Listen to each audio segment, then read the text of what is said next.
આજરોજ અમરેલી જિલ્લા વિકાસ સમિતિના નેજા હેઠળ અમરેલીની એકમાત્ર જે સિવિલ હોસ્પિટલ હતી જિલ્લાની તેનું સરકારે ખાનગીકરણ કર્યું. શાંતાબા ગજેરા જનરલ હોસ્પિટલ શાંતાબા ગજેરા ટ્રસ્ટને સોંપવામાં આવ્યું. ત્યારથી આ હોસ્પિટલ કંઈક ને કંઈક બાબતે વિવાદમાં રહેલી છે. થોડાક મહિના પૂર્વે જ આ શાંતાબા ગજેરા જનરલ હોસ્પિટલમાં અંધાપાકાંડ થયેલો. 25 જેટલા લોકોની આંખો છે એ ગુમાવવાનો વારો આવ્યો હતો. 12 થી 13 જણા તો સાવ અંધાપો હતો.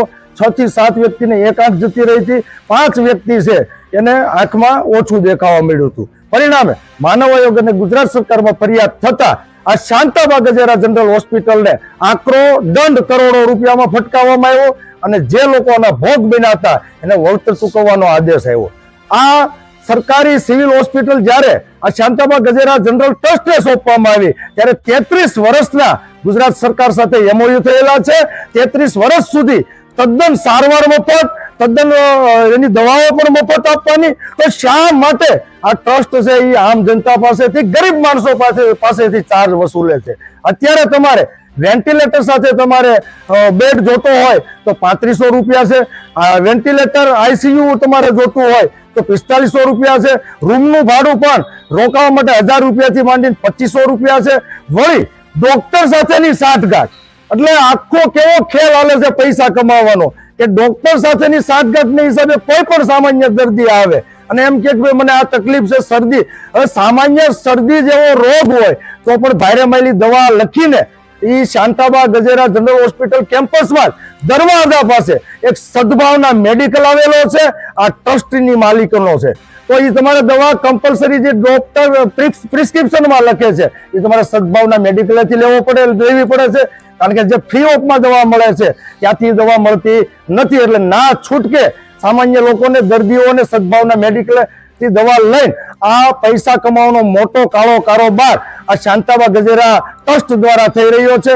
ડોક્ટરો પણ પૂરતા નથી, મેડિકલના સાધનો પણ પૂરતા નથી. મોટાભાગના ડોક્ટર તો ખાલી સરકારી ચોપડે, એના ટ્રસ્ટના ચોપડે જ દેખાડવામાં આવ્યા છે. જો સ્થળ તપાસ કરવામાં આવે, અચાનક વિઝિટ લેવામાં આવે તો 50% કરતા વધારે ડોક્ટરનો સ્ટાફ માત્ર ચોપડા ઉપર હાજર છે, સ્થળ ઉપર હાજર રહેતો નથી. અને સામાન્ય જેવી ગંભીર બીમારી હોય તો પણ અહીંથી દર્દીને રાજકોટ કે ભાવનગર છે એ રિફર કરવામાં આવે છે. ઇમરજન્સી હોય, જ્યારે કૂતરું કર્યું હોય ત્યારે સ્નેક બાઇટના ઇન્જેક્શન છે હાજર હોતા નથી. એક્સિડન્ટ થયું હોય અને લોહી બંધ કરવા માટે ફેક્ટર 8 અને ફેક્ટર 9 ના ઇન્જેક્શન દેવા પડે, એ પણ હાજર હોતા નથી. એટલે અડધા કરતા ઉપરની દવાઓ પણ હોતી નથી. આમ એમ કેમ પ્રકારે અમરેલી જિલ્લાની ગરીબ જનતા, સામાન્ય જનતાને આ શાંતાબા ગજેરા જનરલ હોસ્પિટલ દ્વારા, એના ટ્રસ્ટ દ્વારા લૂંટવામાં આવે છે. આ લૂંટ વહેલી તકે બંધ થાય એવી અમે આજરોજ અમરેલી જિલ્લા વિકાસ સમિતિ દ્વારા સૌ કોઈ નાગરિકો મળીને કલેક્ટર સાહેબને આવેદન આપીને રજૂઆત કરેલ છે. મારું નામ રાજેશભાઈ ગાંધી છે. અમરેલી જિલ્લા વિકાસ સમિતિ તરફથી આજે આવેદન દેવા આવ્યા છે. સમિતિ સાથે બીજા લોકો પણ, અમરેલીના ગ્રામજનો પણ જોડાયેલા છે. અમરેલી સિવિલ હોસ્પિટલ જે સરકારી ફ્રી ઓફ માટે હતી તેને બદલે તેને નામ બદલી ટ્રસ્ટને સોંપી દેવામાં આવી છે ને તેમાં ચાર્જીસ ખોટા વસૂલ કરવાના ચાલુ થઈ ગયા છે. તે બિલકુલ ગેરવ્યાજબી અને તદ્દન ખોટું છે. તો ચાર્જીસ નાબૂદ થાય એ માટે આજે કલેક્ટરશ્રીને આવેદન દેવા માટે આવ્યા છીએ. તો આને ચાર્જ નાબૂદ થવા જ જોઈએ. કોઈ પણ સંજોગોમાં ગરીબોમાંના હિત માટે આ સિવિલ હોસ્પિટલના બધા ચાર્જીસ રદ કરી વધુ સુવિધા થાય એવી અમારી માંગણી છે. આઈસીયુનો શું મુદ્દો હતો? આઈસીયુના પણ ચાર્જ 10,000 ડિપોઝિટ લેવામાં આવી છે અને 3500 રૂપિયા એક દિવસનો ચાર્જ વસૂલ કરે છે.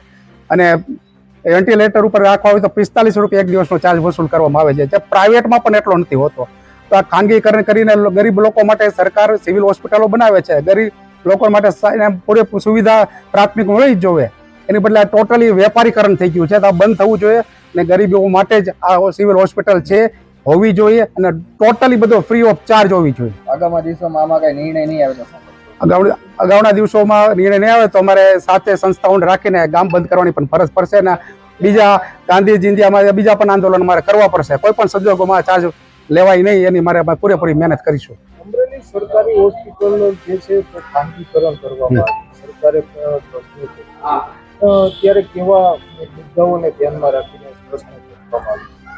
ટ્રસ્ટને સોંપવા માટે એના સેવા કરવાના હેતુથી જ સોંપવામાં આવી હતી. મને સેવા કરતા હવે બિઝનેસ ચાલુ થઈ ગયો છે.